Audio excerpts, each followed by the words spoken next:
you can every single game. And sure, 6 points is good, but it's not 10, it's not 11. And that's what teams should be looking for here, to set their sights on those sorts of averages to get into a top 2 on a 12-match set. Absolutely. Yeah, I don't disagree with that. I'm just saying that no matter what happened in the X Factory, it was oh yeah, it's a profit. It's definitely profit for sure. For everyone, yeah. 6 points is fine. 6 points is fine. Like you said, it's not going to take you to the top. But for Arcred, that was a freebie. It's a freebie for them at 6 minutes. It's going to assist them. Compared to Alliance, they might finish out the game in first place, but only get 10 points. It's not going to cut the cake for them. Let's take a little bit of a zoom in over towards the map at least, which does head over towards Neox. So you do have sort of the de facto winners, I would say, in the Flash. You're able to outlast pretty much everyone else in Neox Factory. They took a little bit more of a passive approach towards the end of that fight. Started third-partying a little bit more. They actually have a strong position to move out from going forward. Genji in a pretty frightening area of the map at the moment. A little bit difficult to play, but they have this small dish. They have vehicles too, which is good. Quick also, first time we see the pickaxe on the big screen. I mean, doing his best. Get through there, you know, creating those little divots. I mean, we have seen them be pretty impactful. Normally we see them being generated by the nades coming on through, but he's getting pretty far down there. There's only so far you can dig. I think he might have hit the limit there. But this is it's a decent bit of cover. It does eat grenades though. If someone knows you're in there, they put a nade on, you're done and dusted. I feel bad for him. Told to get digging, essentially. Wolves versus Arcred. So low right now. He was didn't even wait on the outside.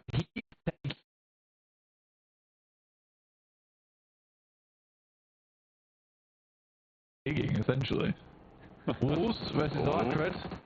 So low right now. He just needs to get out and take the shots. Coos could even wait on the outside, but he's taking a little bit of a blasting. It's just a couple of shots needed, and they cannot find them onto Arcred. We're swinging past, but I don't think for long, as the Burmese Ghouls will be all but happy to pick up these points. They'll be thrilled with that one.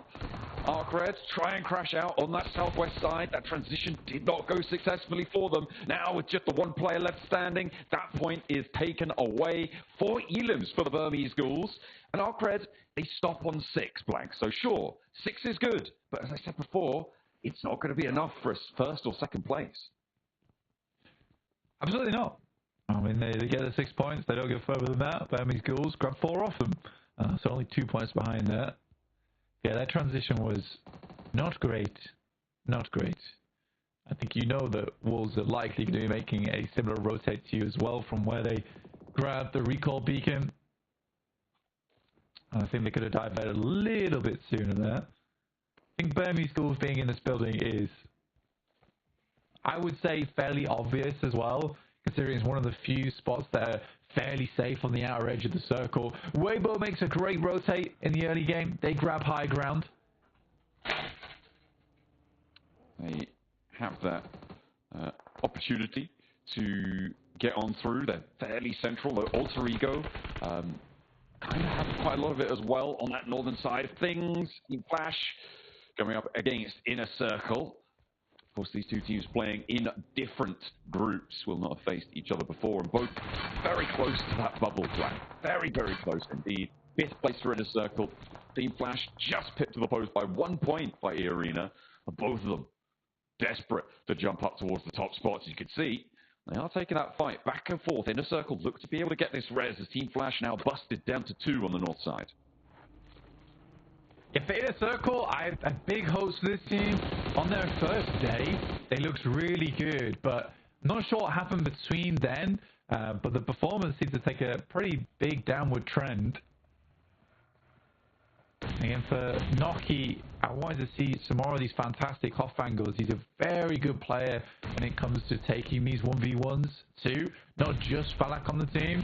Now Inner Circle looking to hold out the rest of Flash, and Flash desperately looking for a knock on one of these nades, but not finding the angle just yet. These arcs aren't quite going through, and the circle going far down towards the southwest.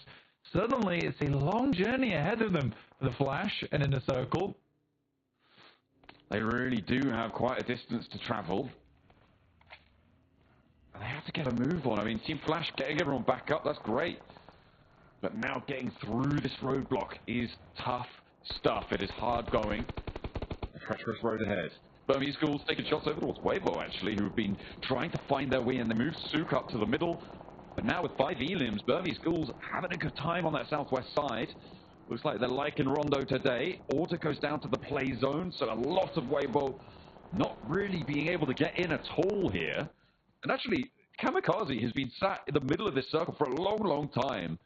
Max brought something up in the chat. Thinks he's on top of that pillar in the middle, and the rest of his team now looking to regroup around him. Yeah, he's pulling the old Sakura strat. The Sakura strat, without it, I don't think E-Arena would have made it into the grand finals. Nico, though, does find a good shove towards Sook, which will eliminate Weibo on their first game, despite a decent initial rotate as well. It's a little bit sad. Alter Ego playing pretty central position. So many great teams that could make it to the top 2 here in Last Chance. It's actually so unfortunate we have to say goodbye to so many of them. Yeah, it is pretty nasty stuff, right? Only 2 of these teams, and I mean, picking 2 out of this lobby. I mean, I'm trying to pick at least 5 right now in my head, and it's a really tough decision. And I mean, in the end, it'll come down to who is better on the day, as it always does, right? But still, there are so many deserving rosters who have put in so much work from all across the world. See if, I mean, maybe we'll have an American representative as well coming on through, a North American representative at that, in Wolves, because right now they're top of the pack. The question is, can they keep on to it? Because 6 points this early in the tournament, first match, first place means basically nothing. It's about getting through the rest of this game. Through the rest of the games you have left to play. GK trying to take down Batten. They've already left Lauren in the dust, but able to connect a really strong shot with that auto shotty, and now over to Nerzed. Attention flung out wide, and he doesn't have the backup of his team to keep that angle under control. Now they'll marshal their position, though, and play a little bit more towards Kike. Yeah, Baton being down, it's a tough choice now for Wolves, and I think that for them, they are just going to back it off, try head over towards that north side, but they're barreling towards Apro Supermassive, as we see. Pretty treacherous in terms of the approach by a lot of squads. In a circle, dealing with the Falcons now, who crash upon towards the building. Initial shots are good, but Ralph does not find him inside the building. Oh, that is nasty. They can't make that run up, and Koa now trapped out in the cold. Only the one player on the inside for the Falcons. And you got to imagine Redox is going to bleed out. Not a good roll up for them. They had a terrible time on that northern side. They've got 4 points on the match blank, so still a little bit of a commiseration reward, but that's got to feel nasty. Yeah, for the Wolves also going down, Falcons is a tough approach. Tough approach over towards the southwest. Alter Ego that looks like they might be on for a winner right now, depending on how the south side of the circle ends up. Loops, Gen G, Alliance still trying to make it through. Alliance really struggling with their end games at the moment. Their early to mid game's great. Honestly, 4v4 is not so much, and closing out matches just seems to be an impossibility for them. But the Burmese Schools, they're rising in the tables. 7 points right now, 4 players alive. It looks good. Yeah, they are on the outside of the circle here, Blank, on that southwest edge. And you've got to remember as well, this is the first combination that we're seeing of teams from both of the 2 groups that we had, Group Red and Group Green. And that slow style that we saw in Group Red, the faster pace, the more active decision-making from Group Green. They are coming into conflict now. And our teams will have to navigate as best they can. I see. Looking to hold out against the Boars this time. They were able to do it against the Falcons. It might be a repeat here. Noki may be on for a PMGC performance as Exo now, the last Boar to stand, does get the heal off, but inside the shack, he's still got more to do. Koa also has this outside angle. He'll take shots. do his best. I mean, he wants a little bit of revenge, right? Good nade from EXO, but immediately falling to Little Boy at distance. Kodo spotted, which is a little bit scary now for him. I think Alter Ego could win this game. And it would be nice to see an Alter Ego finish. I think there's been a couple of times where they get a little bit greedy on their peaks. So to see them close out a game strong will be very promising for their last chance. I think they've had plenty of time to analyze what went wrong over in their group stage, which was a little bit of greed here and there. Falcons are down in ninth place. A lot of this middle pack of the table in the middle single digits, right? And that's what you expect from Rondos, but even more so when you have so many teams hot dropping in Neox. It's a little bit disappointing for Weibo, for Boars, not able to extract value from one of the two Rondos, one of the two potential massive earning games for them. Let's see what the rest of the teams can do. 9ZG, not least of which, because they only have, they have 0 points blank, not a zip on their points tally right now. And up into 8th place, only the 1 placement point guaranteed. They do need to start to get stuck in here. So the Ghouls looking down towards them. There's smokes all around them. Just set up a bit of a mirage here. But Burmese Ghouls are trying to look through, but some of these shots are hitting. Yakka also too far away for these nades right now. That one gets a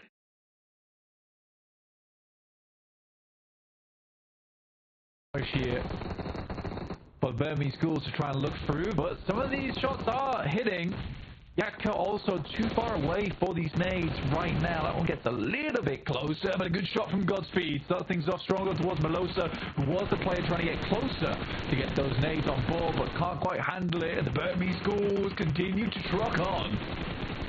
Against 9ZG, seems like they have things in hand, and 9ZG really struggling to move past the deployable cover. Not enough for them to stay safe from the Ghouls. Reyes spotted, there is an answering nade, and Ichi may be flushable there. He's quite far forwards on the position. Godspeed needs to move in to protect that. The nade bouncing between them, and Gaska goes down as well. Remix able to connect that shot, but again, they're able to reconsolidate. The nade to bounce around the edge, that could be dangerous, but not quite connecting. One from the back line from Colligo, that might be a little bit closer. Ooh, nearly gets Ichi down, but not going to be quite the cigar as the Ghouls continue to strike back, leaving just one 9ZG player left standing. Godspeed, though, will get taken down, and 9ZG are giving it a bloody good go. Come on, Ichi. This is your moment to shine. Looking to take those shots down towards them. They're going for the full reset, but a nade over the top. There's a lot of nades in the hands of 9ZG. This one goes pretty far over the top. It's a nice airburst, but not close enough to the target. Nade over the top again against Unknown. Colligo surely doesn't survive this. Surely, with a Molotov at his heels, needs to try and come up big, but will fall down in the face of the Ghouls, who are up to 11 eliminations now, blank. They're over Papa Supermassive, who had Sakura Mountain under lock and key, but now they've had to descend. They are not so happy in the fight. They've lost Nico. They're down to 2 Kamikaze and lost both. Looking to try and keep things together. Alliance have loops rolling up on them on this southeast side. In the meantime, the Ghouls are looking to push on over from that western edge. A little repair work needed. Alliance fall. Loops crash successfully. 8 elims there, and we're on for some big games now. Oh my days. Absolutely we are. With 12 elims of Papa Supermassive, which has come out of nowhere. Burmese Ghouls with the 11. Loops in 8. Influence Rage with 6, but only 2 players still left remaining. What a wild finish this is to Rondo. So many teams trying to push those point tables higher and higher. I mean, that's how you have to do it. Kamikaze with 6 elims. That's where we've seen a lot of farming take place from up on high. The res actually coming through is pretty big here for Papa Supermassive. They do need to push across, and having all 4 of your players there, 3 players rather for Papa Supermassive, is a massive benefit. For Alter Ego, they're on 4 elims right now, blank, but they have got the only center circle position. Alter Ego is just having a great time of it at the moment. Direct center. Rosemary looking to try and scout out what's happening around them. Good shot from Snape up towards Ichi. I think Burmese Ghouls are kind of lacking on supplies now after that long engagement with 9ZG. too much time to get the loot on board either, it seems, because get ready for the push. Need to get that healing done. Maybe a little bit of inventory management. Got speed on towards Rosemary. Kamikaze being torn apart. Law able to shred through them. Papa the Supermassive will fall. They're on 15 points though blank, so a good start for them. Capitalizing on that super duper high ground. Sakura Mountain is theirs for the taking. Luke's now trying to rock up on Influence Rage as well. Law will fall, and that will be the end of Influence Rage. So Loops with Neil Zada knocked in the corner. Look at it go toe-to-toe with the Burmese Ghouls, potentially, around the edge of this one, because Alter Ego still sit in the middle of everything, waiting for teams to step towards them. It's just so funny to me right now. This is basically like the guy sweating versus the guy singing and dancing off the distance for Alter Ego. They've not really had to do too much. They have just been at a recall, trying to call home. All of their change spent on Rosemary, getting to Thailand. It's been good. It's been good from them. Playing as 3, maybe there's an opening to be made here, but the fact that both Loops and Burmese Ghouls have to make the rotate at the same time, pretty much the same time, could make things harder. But if Loops flex out, the Burmese Ghouls don't have the angles, don't have the challenge over towards them. I mean, that's going to make Alter Ego's life a lot harder, but again, you need to push towards them. It's slap bang on top of them. Come on, Ghouls. Now's your time to shine. I have worries though, I have concerns. Versus Loops. I think they've spotted now too. Smokes do go down, but it is a nade trap down there. Let's tag on towards Yakka. Godspeed gets out towards the tree, which is great news though. That little off angle is so important for them. These nades are terrible. That one's okay. The quick switch on the vehicle? Okay. Happy feet from Unknown. He knows where the nades are though. Underneath the car, unable to dodge through them. Still a little bit of damage from the Molotov, but they are in the zone blank with all 3 of their players. They are just going through those passenger seats, diving in, finding their gap. And Loops can't tag on. With 4 players alive, they need to start to transition. They need to start to find something. Burmese Ghouls have got no utility to speak of, and Loops have run their nade closet dry. Yeah, well, Alter Ego's only got 3 as well. I mean, Burmese Ghouls have nothing. But they've got their guns. And they've got hands. That's all you really need in PUBG Mobile at the end of the day. Krypton starts to move out. Let's look for something, but it's a high ground push towards them. The thing is that Loops will be silhouetted first, but it is this 3v4, which is sort of the difficulty for Loops. I mean, all those nades worried for Alter Ego here. All those nades that Loops put towards Burmese Ghouls, I suppose it's kind of given them a load of divots to play with as well, which might help them against Alter Ego and make things harder. Loops want some of their own. Neil Zada's digging in around the tree trunk. Really are in the mines right now, all over the place. Second time. I mean, that is the second time this tournament we've seen the pickaxe, and it's in one game. So teams using every advantage at their disposal. Yeah, this is reasonable. I don't think any team wants to be the first to face here. It's frustrating, I imagine, for the Loops that they don't get any of those nades off over towards Burmese Ghouls, but that's a good setup on the smokes to deny angles. Unknown looks for the challenge on Ratto Boy. Steps out. Oh, what a shot coming on through from Unknown. He saw that peak. Ratto Boy stood bold as brass through the smoke corridor. He has been clipped, but should be reservable. In the pre-made divot, with that pickaxe coming on through, it's always annoying that you can't see the smoke canisters in the smoke launcher on these utility bars at the top blank. We would have known that Loops had a little bit more to play with. Alter Ego, though, flexing out. I mean, I like this, right? They have had the control for a while now, and they do need to pick up a lot of points from this fight. They want to continue to capitalize. Good shot again from Unknown off a distance. The Undead looking very much alive here in this endgame. As Burmese Ghouls continue to pop off, dropping Loops down to just 2. 14 elims It really is now time to arise for the ghouls. And they're on 3v2v3.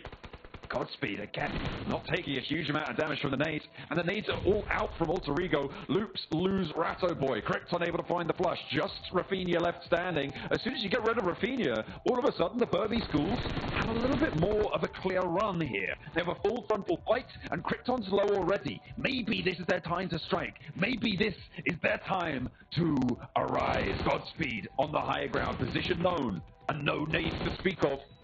It's getting to be mano a mano, hand-to-hand combat. Godspeed steps up. He's taken down by Krypton. Yeah, no chance there for him. Next off angle here is so important.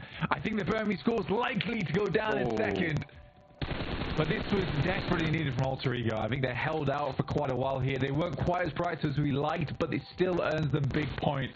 But I think it is the Burmese schools to take top pole position there, with the amount of points they're able to score. Very chilled out game though for Alter Ego. That's what we want to see. Honestly, a very chilled out game is nice on Rondo and still getting some points off the back of it. You don't want to be the guys who are all inside of New York's factory bare knuckle boxing.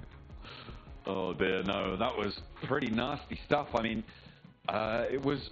Who was it who was stuck in that hot drop and got towards the end there? I felt like nobody... Loops, actually, were on that hot drop and did manage to get into that third place. So, apart from that, seemingly, mostly, our team's going down in the middle of the pack. But that point denial at the end as well, Blank, coming through from the Burmese schools, could come in clutch. On these short match sets, obviously, those single point differences really do matter. And we'll have to wait and see if that will come into play later on, because there are only 2 spots left to claim in the grand finals. We'll have to wait and see who's going to be able to take them. But for now, Alter Ego, points. A couple more points for the Burmese ghouls. Let's arise to the desk.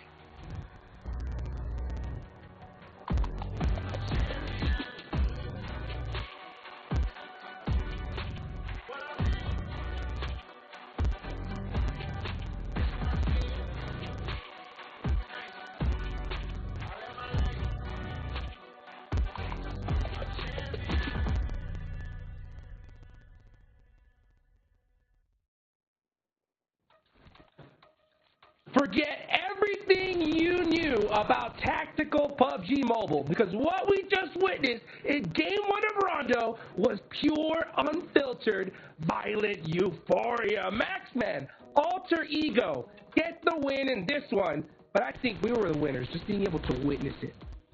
I want to replay this in the cinema in 4K, 120 FPS, because... absolute cinema. And I've been saying that the entire tournament, but the entirety of this PMGC has been unreal so far. And Alter Ego able to take themselves a solid win here. And sure, maybe not as aggressive as some people would like them to be, but I think they were just passive enough to make sure that win was not going to escape their grasp.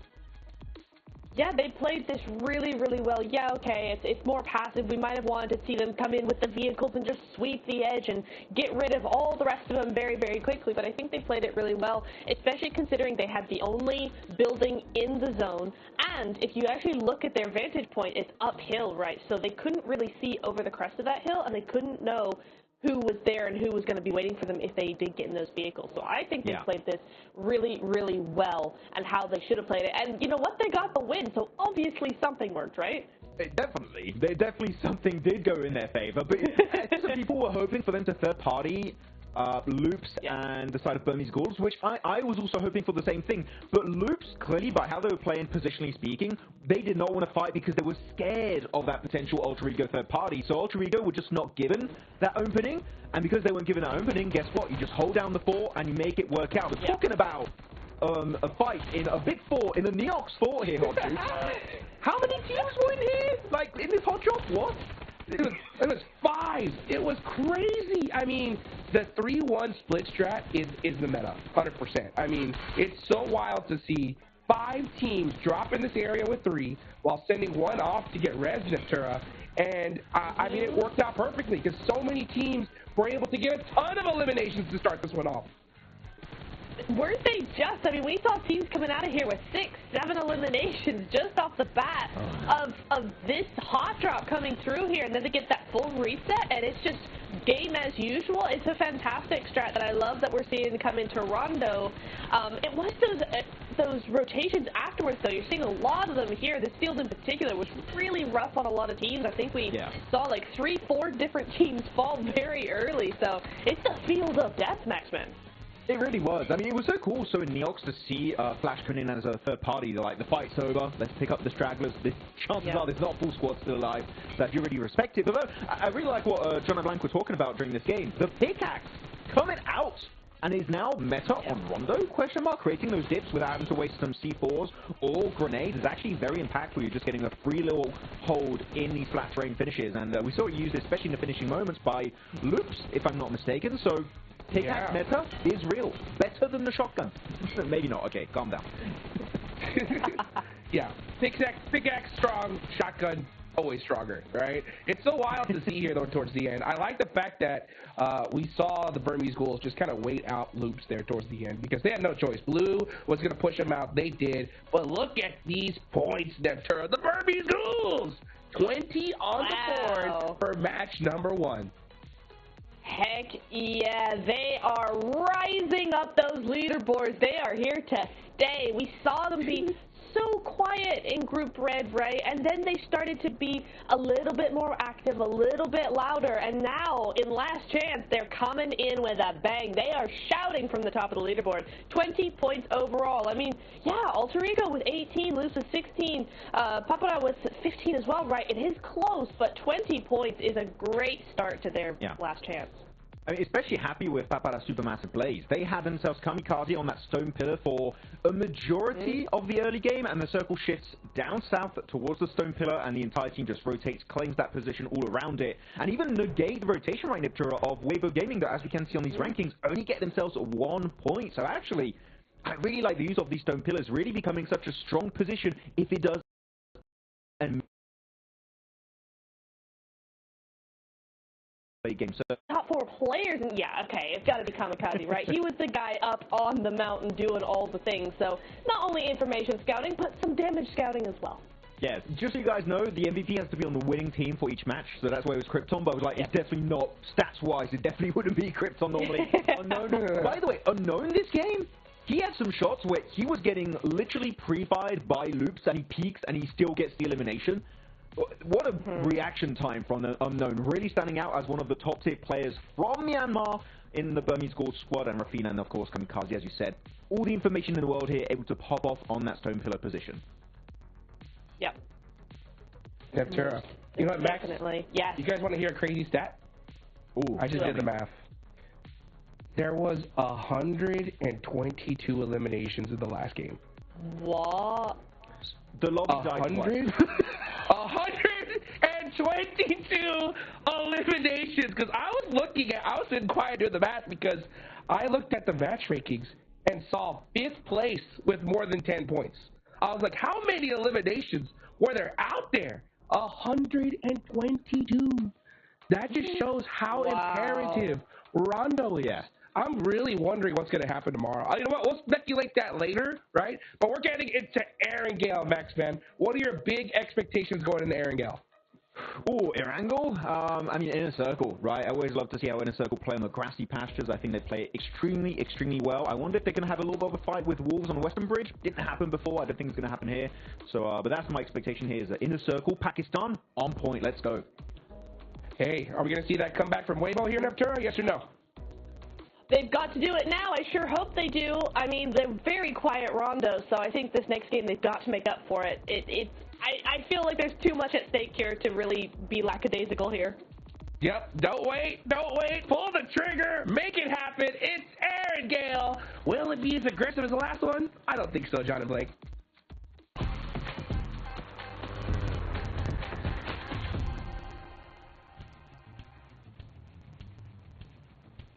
Hey, look, I hate to stat check you on the opener here, Hot Jukes, but I'm pretty sure it was 90 elims in that last match, which is still a lot, right? Don't get me wrong, that's like 10 elims over the odds for what we expect even from a Rondo, but 122 I think that might be the total points that were earned by the lobby. I'm not entirely sure. 90 in that first game. It got hot on the drop. Let's see if things repeat themselves, because hopefully not here on Erringel. A little bit of return to sanity, as the Southside Flame path keeps us nice and tucked into towards Sosnovka, but still needs a little bit of access to the mainland. Is it time for double Sosnovka finishes again? That is the real question on my mind. And I hope that the answer is no, because it is brutal, especially in the last chance, having double Sosnovkas. Just doesn't guarantee you points. It really doesn't. A lot of it is luck of the draw, where you're able to end up and how quickly you're able to get there, as well as just having drop spot advantage. But we'll see where the circle does go on this. Obviously for Erringel, you want to get as many points as possible. These are much higher averages over at Erringel as opposed to Rondo or Miramar. Cuts in a little bit of Sosnovka, which isn't great, but we are heading down towards Milta, which is a great start for Papa Supermassive at least. Yeah, they'll have an option to take wherever they want to convert on their pretty big game in that last match as well. 15 elims found, 12 elims found, 3 placements, 15 points total. I'm looking to try and convert 2 teams on Sosnovka, Inner Circle and Geeke as well. Looking to try and get across. We'll see who will be able to make that crossing, or indeed if they want to. Weibo on that north side, currently still in the car, maybe going all the way up to Severny. We'll have to wait and see. They'll have quite a road ahead of them, and they are all in one vehicle, so they still haven't reached wherever they're trying to get to. The Burmese Ghouls, they didn't win it, but they did manage to sit atop the pack on the points blank. 20 points found, a massive game for them. Yeah, a really huge game, and we do have an interview with Ichi